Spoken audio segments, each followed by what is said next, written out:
We know that all media survive, but most survive as smaller players in a digital era. This has been going on for some media for a long time.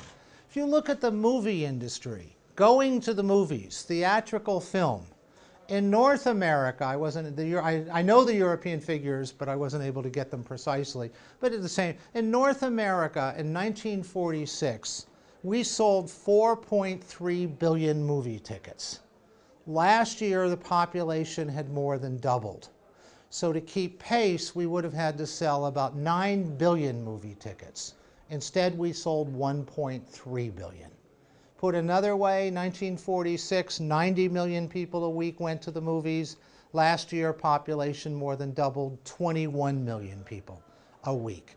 Of course, 1946 was the high point of theatrical film around the world because it was on the eve of the introduction of television, which forever changed film. Film remains a high-profit, high-profile business. You just had the Cannes Film Festival, and Terrence Malick, with his Tree of Life, getting the grand award. Film remains a very high-profile, in many cases high-profit business, but it's a small business compared to what it used to be.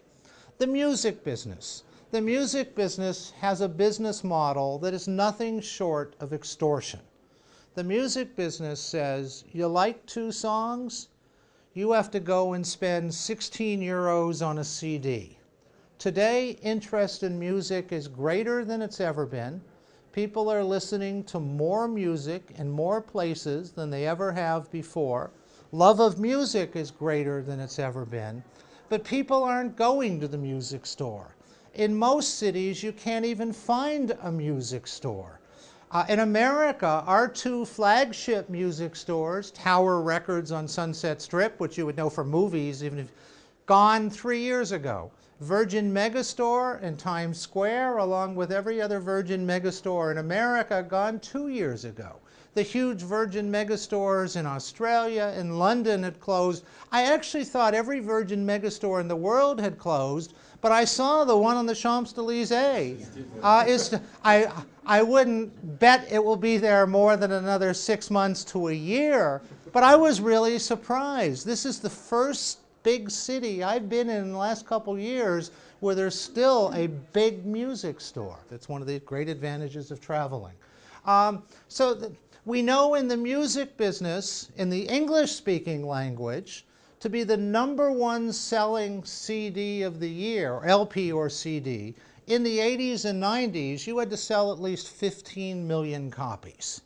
Some albums came along and sold as many as 30 million copies, Michael Jackson's Thriller, Pink Floyd's Dark Side of the Moon.